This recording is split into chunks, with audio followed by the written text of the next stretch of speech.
there was a defrocking, if you will, taking apart and reassembling of DBED.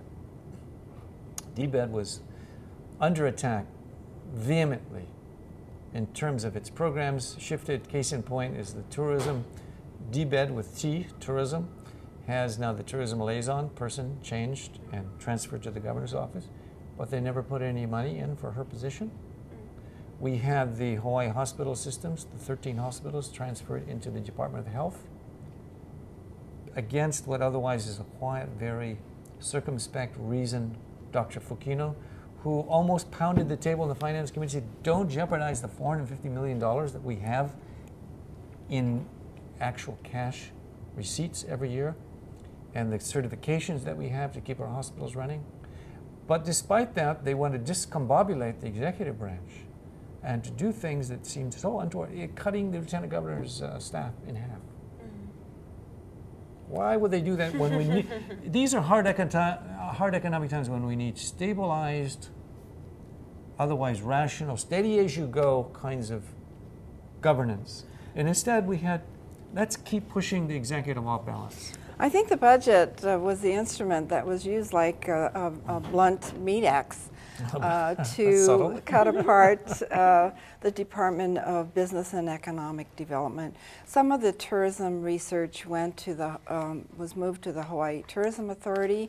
The Natural Energy branch went to the Department of Accounting and General Services. The Aloha Tower Development Corp was moved to the Department of Transportation. At least that was the intent in the budget, and I don't know whether there was any enabling legislation to affect that.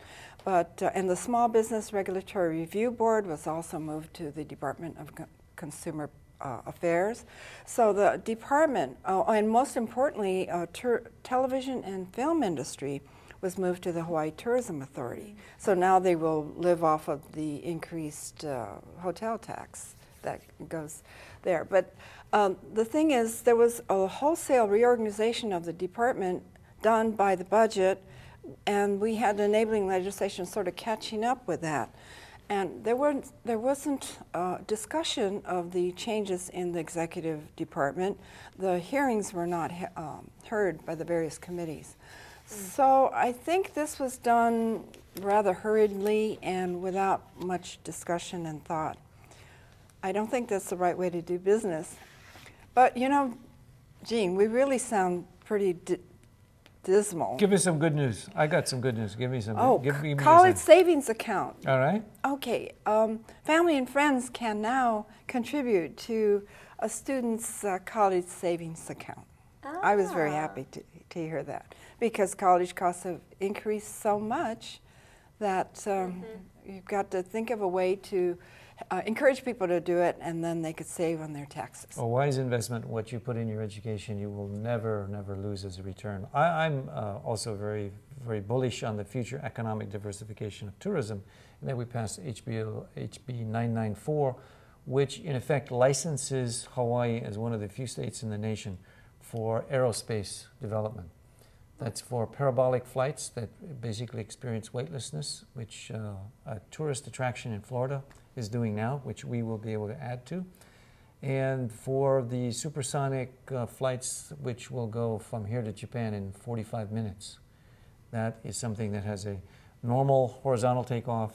It goes up to cruising altitude of 35,000 feet, shoots its rocket basically the way that the space exploration is done, and then it basically glides back down into another country. That's probably the future of travel.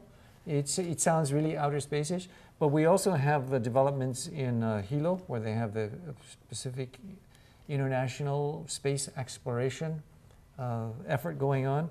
Mauna Kea is almost synonymous with the moon in terms of its elements and all the other areas.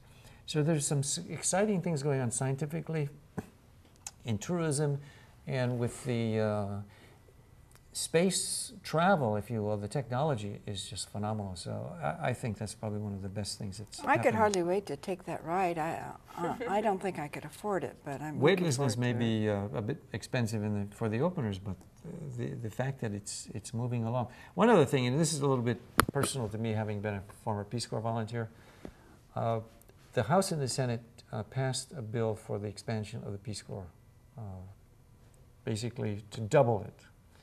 And I was just before coming onto the set here. The State House? The State House and the State Senate. And I'm sure it went through your committee at some form, or probably on the floor. But it's where if what it intends to accomplish works, it'll change the lives of people all over the world, because Peace Corps has been a real driving force in terms of understanding who America is, what microeconomic development is. And I was on the phone to Washington, and how this has, from Hawaii, given momentum to what they want to replicate in all the other states, to give substance from the Congress to double the Peace Corps, not only because for the last 3 presidents they've said we're going to double it, but actually getting the money to double it. So I think that's one of the kudos for Hawaii, and one of the things that could actually have international impact. Have you heard of a drug called Salvia divinorum? I think that's something related to your bill. I had tried to get this substance, it's a hallucinogen, on the controlled substance list. And the bill didn't quite make it, but we were able to morph it into a task force. So there will be a task force conducted by the Department of Public Safety, and specifically the Narcotics Enforcement Division, to study the legislation in other countries and other states. And many countries and states, a dozen of each, have restrictions or prohibitions. Barbara, can we, for some parents who are watching, know exactly what you're talking about? Because I saw things that this thing is available off the shelf at some counters, and it makes you go bananas like LSD, and it's not even under control. Exactly. It's a very powerful hallucinogen, and so the price is $75 an ounce. So it's not widely available unless you have the money, but it's legal. So I think we should control it and actually ban its sale for minors. So we will keep pursuing that particular subject. Thank you for introducing that. I think hopefully if you parents don't know about this, you know about it now. And how do you pronounce it again? Salvia divinorum. Is there a street name for it? It's not date rape or any of that. I mean, it's not that, but is there a handle on it? Thank heavens there isn't one now, because if it were, it would be on the street, be that popular. But it is increasing in popularity.